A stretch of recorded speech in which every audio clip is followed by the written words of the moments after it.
Yup, a non-TI version of the graphics card based on the new TU116 Turing-based processor. Think of this one as a kind of hybrid of the TI and the Pascal-based 1060, and you'll have some idea of what Nvidia is cooking up here. So to put it simply, although based on the Turing architecture, you don't get the hardware-accelerated ray tracing or machine learning features of the RTX line. So in that sense, it's similar to the 1660 Ti. But with this cheaper offering, memory bandwidth is cut back as Nvidia trades in the new GDDR6 memory used in its other new cards for plain old G5. Regardless, the firm is claiming a 15% uptick in performance over the GTX 1060, with prices starting at 200 of your UK pounds or 220 US dollars. Unlike the 1060, there are no reference cards for this model, and our third-party card for this review is a Gigabyte model, not quite at MSRP but not far from it, with just a small 45 MHz core overclock to set it apart from the base specs. And I'd say that this is actually the kind of card that I prefer for the mainstream. I mean, I just don't see the point of sinking in a ton of extra cash for high-end cooling solutions or metal shrouds and backplates. This kind of product is all about pricing and performance, right? GTX 1660 has a 120 watt TDP, which means it's fed from just one 8-pin PCI Express input. Meanwhile, on the back here, we have 3 display ports and an HDMI 2.0. Now this is an interesting choice of outputs, and to be honest, I would have preferred to see a dual-link DVI included too for a card aimed at this price bracket, as opposed to overkill on the DisplayPort side of things. Fairly unobtrusive in operation, this card is pretty good overall, and you are saving a decent chunk of change opting for this instead of the 1660 Ti. $50 actually. So looking at the specs, let's see how deeply Nvidia has cut here. And on the face of it, the answers are surprising. We're looking at 1408 CUDA cores rather than the 1536 in the Ti model, which, when combined with the frequencies it has, means that the new model has 92% of the shading power. However, the downgrade from GDDR6 to G5 is a lot more significant. From 288 gigabytes per second, we find ourselves at 192 over a similar 192-bit bus. Bottom line though, that's just 66% of the memory bandwidth, and as we shall see, that is significant. Right, so let's see how the 1660 is meant to slot into the existing competitive environment. The old Pascal-based GTX 1060 has been an unmitigated success for Nvidia. In its lifetime, from a sales perspective, it's seen off AMD's RX 480 and its overclocked successors RX 580 and RX 590, but from a performance angle, GTX 1060 is showing its age. Take a look at an AMD-friendly game like Battlefield 1. Our benchmark shows the 580 is about 4% faster, while the 590 is a whopping 16% to the better. And the performance differentials in Far Cry 5 are almost the same. The 1060 is just being left behind.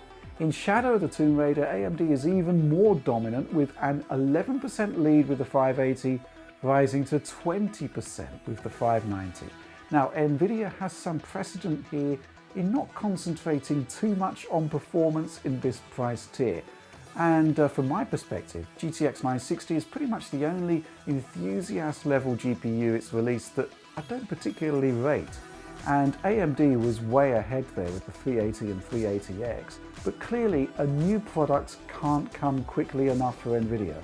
But more than that, I actually think that Nvidia has an even more daunting challenge than AMD. Itself. Now, I noticed some comments on my Eurogamer review for the 1660 Ti mentioning that, well, they were perfectly happy with their Maxwell-era GTX 970. And why not? That thing was a monster in its time, easily capable of overclocking to match or indeed exceed 980 performance. Does this card still hold up today then?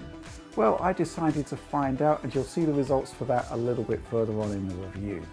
So let's see what the lie of the land is with our standard benchmark suite then. And initially I will be focusing on the current competitive landscape.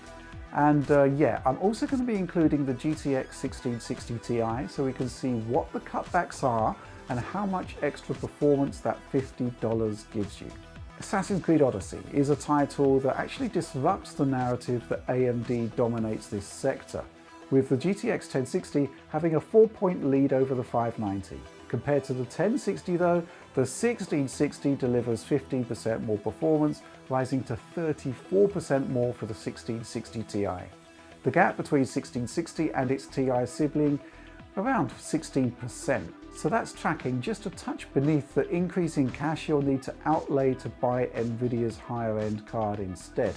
A promising beginning then, as in terms of launch MSRPs anyway, the 1660 is around $30 lower than the 1060. Battlefield 1 then, and more of a stern workout for the 1660 here, with the RX 590 handing in some great performance here. You can see on the graph lines that the 1660 effectively delivers the same ballpark performance as its AMD target. Looking at the metrics more closely, Nvidia is a single percentage point ahead. Margin of error stuff basically, in a game that has historically seen decent AMD benefits. So yeah, the 1660 is on point here. It also delivers a 17-point lead over the old 1060. The cream of the crop in this batch is of course the 1660 Ti. Here it's trending 19% to the better against the non-Ti model. These numbers are eerily reflected in Far Cry 5 with the exact same performance differentials, but this is a fascinating one because, as you can see with the way the benchmark plays out, the 590 and the 1660 are actually trading blows throughout the bench. Sometimes AMD is faster, sometimes Nvidia. End result is a 1-point lead for AMD here, but again, margin of error stuff. Here's a quick look at the punishing Ghost Recon Wildlands Ultra setting benchmark. It's a game that runs and looks absolutely fine on high settings, but as you scale up the quality preset ladder, its impact is daunting to say the least. The 590 has a 6-point lead over the GTX 1060 here, but, well, the graphs speak for themselves. The Turing cards are just powering ahead here. Quick look at the two Tomb Raiders next, Rise and Shadow of the Tomb Raider. With Rise, based on an older version of the Crystal Dynamics Foundation engine, RX 590 is behind the 1660 in the first segment of the bench, but the 1660 is faster in the other two. The new Turing card offers 13% more performance over 1060, but only a single point to the better over the 590. Of course, the 1660 Ti, well, that's 17% faster than the 1660. But remember here that in prior Turing tests, Rise of the Tomb Raider has fallen behind just a touch, while the sequel, Shadow, does a fair bit better. So next up, let's take a look at that. And well, there's a decent turnabout here, as you may expect. The new card is a whopping 27% faster than the GTX 1060 and about 8% to the better compared to the RX 590. What I would say about this one though is that perhaps the results flatter to deceive. Like Rise, the benches are spread across 3 segments in the game. Yes, the 1660 is a bit faster in the first segment here, and it's also a touch faster in the last environment test here. Pop into the second jungle section though, and it's party time for Turing, with frame rates that are often 10 frames per second faster between 1660 and 590, something that is not seen elsewhere. 1660 Ti is a bit of a monster here though, 17% faster than the non-Ti card and 25% faster than the RX 590. Turing continues to love Wolfenstein 2: The New Colossus as well. We're not running with variable rate shading here, even though the 1660 supports it. But the new card is 16 points clear of the 590 even without it, with a 49% lead over GTX 1060. Interestingly, you may notice that the Ti doesn't have its customary boost over the 1660 here at 1080p resolution. And my guess here, based on some of the stutter, is that we're hitting CPU limits. The Ti's lead is a mere 7%. Remember though that VRS isn't active, and if it is, Turing tends to deliver around 15% more performance. So that's the score really. The 1660 delivers what it needs to deliver at a pretty decent price. It's not a spectacular performance, but it's just fine for 1080p gaming, and doubtless with some settings tweaks, it'll do fairly well at 1440p as well. AMD isn't really at the races here with the RX 590, but with so many decent deals on the RX 580, the price to performance ratio works out much better there. It's nice for users to be spoiled for choice, and yes, one of those choices will be the veteran GTX 970. Super cheap used, or maybe you've got one already and see no real need to upgrade. And you know what, there are certain scenarios where your 970 is pretty awesome, and this Crysis 3 bench spells it out. Turing isn't especially performant on certain older game engines, and as you can see here, stock 1660 performance is only a hair faster than the old GTX 980 and by extension an overclocked 970. And in fact, you can actually make that 970 run even faster with an even more aggressive overclock. Bottom line though, you look at a test like this and the conclusion may be that the 970 still perfectly fine, years on. And yeah, Far Cry 5, you look at this result and the stock 1660 is only around 6 frames per second faster than an overclocked 970.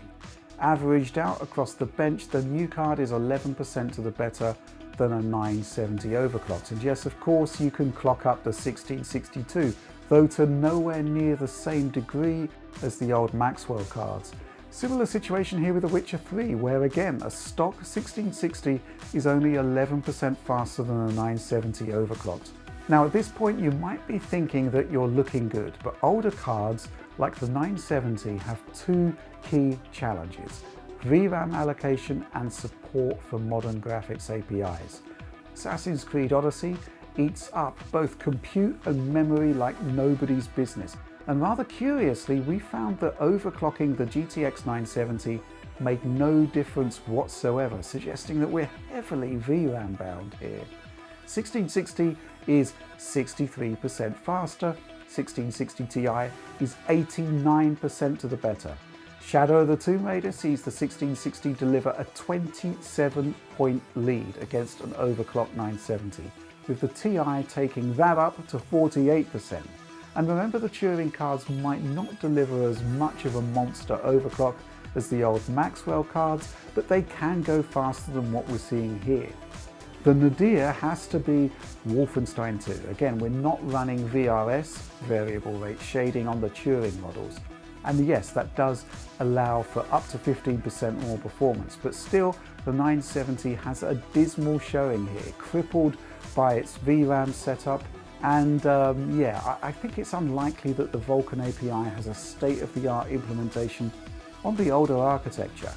Also remember that any GPU purchased now, well, you kind of expect it to last for 2 or 3 years, and this bumps into the arrival of the next-gen consoles, where we should expect memory requirements to rise once again.